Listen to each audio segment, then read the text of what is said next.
YouTube loves bad news. So I wanted to bring you something a little bit spicy today.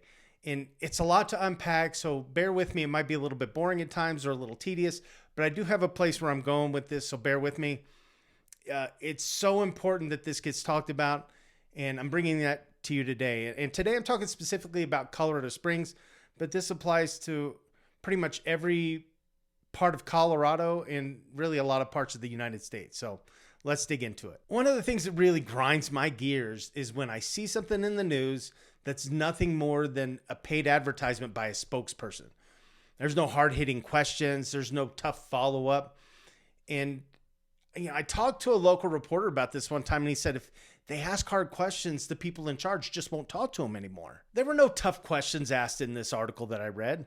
No investigation. This story today involves real estate and tiny homes, teachers and school districts, and failing the children from one of our poorest communities in Colorado Springs. Today we're talking about Harrison School District 2. I'll call it D2 in this video. For context, there are a lot of people that live in D2 that are just getting by.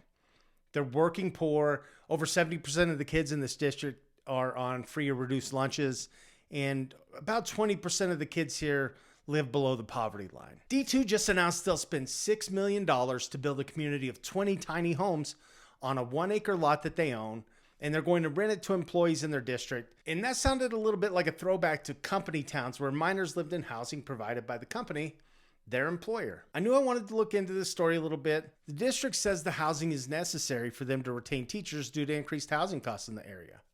And the article claims that when they're interviewing prospective teachers, they tell applicants that they'll probably need a roommate or two to afford to live here. Now, these are highly educated people putting together this affordable community. But they're going to build 325 square foot duplexes for $300,000 each and then rent them to teachers for $825 a month. You could buy one of these nice 1,200 square foot 2-bedroom condos under $300,000, and they're just down the road from where they want to build these tiny homes. And these have a garage. I know you can find a lot of nice homes in Colorado Springs for under 300 grand, less than what they're spending for these duplexes. I'm a longtime agent here in Colorado Springs, and I see these houses all the time.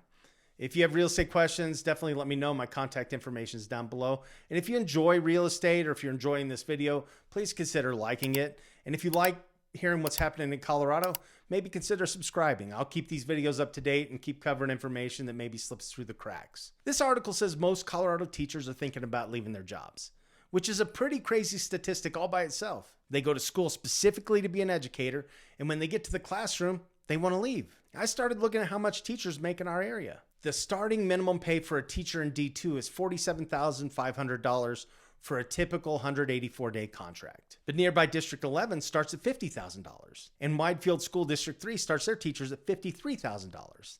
Not bad, Widefield, not bad. That's a decent starting wage for a recent college grad, right? But it doesn't go very far in Colorado Springs. It's no surprise teachers want more money.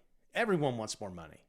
School districts want more money too. But school enrollment's down, and school funding is based on the number of students they have. Now, there's a bill being proposed in Colorado right now that changes how schools are funded, but it's pretty controversial and it's expensive and it might not pass. 10 years ago, Colorado was spending about $6,400 per student per year.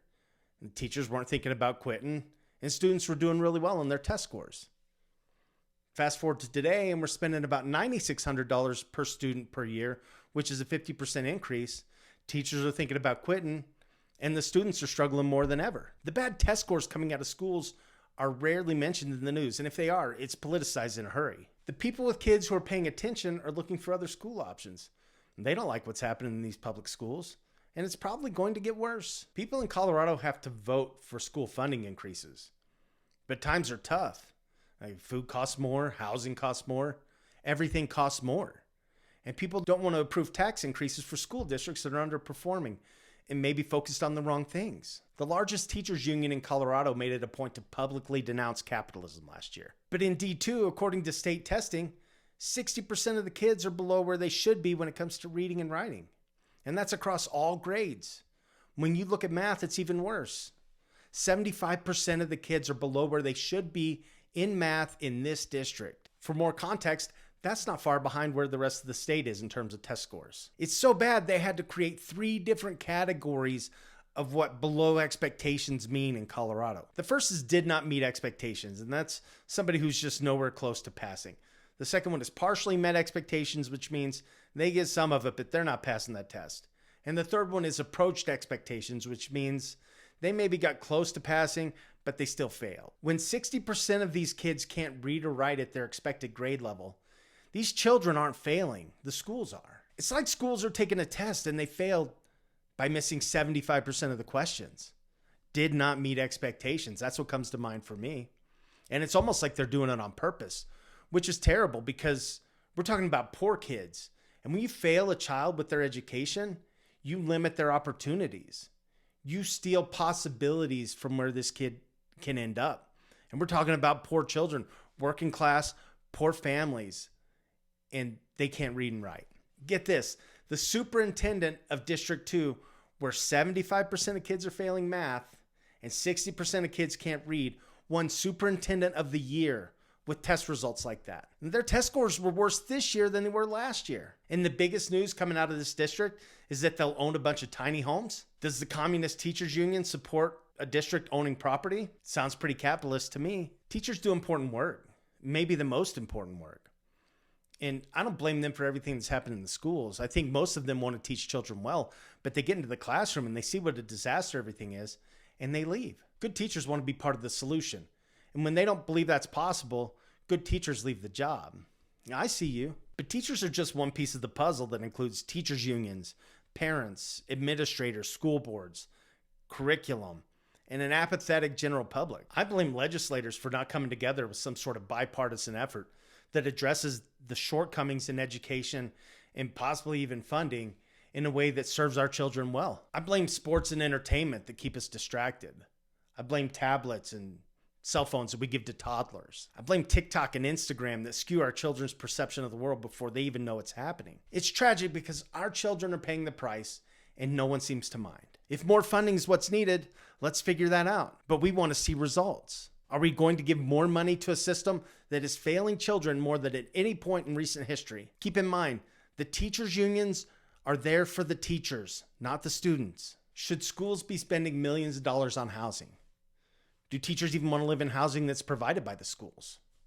Maybe they do. If so, is $825 too much to pay in rent for a 325 square foot duplex?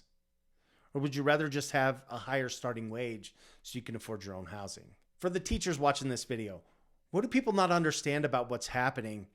And what would you like to see differently that might make you want to continue teaching? I started out reading this news story about the tiny homes, and it made me want to write an article about tiny homes and ADUs, accessory dwelling units, and how challenging they are for people to put on their own property, and how if we had more of them, it might make housing a little more affordable all the way around, give some more affordable options to people. But I got sidetracked by this school district story because the more I dug, the more I knew I had to say something about it.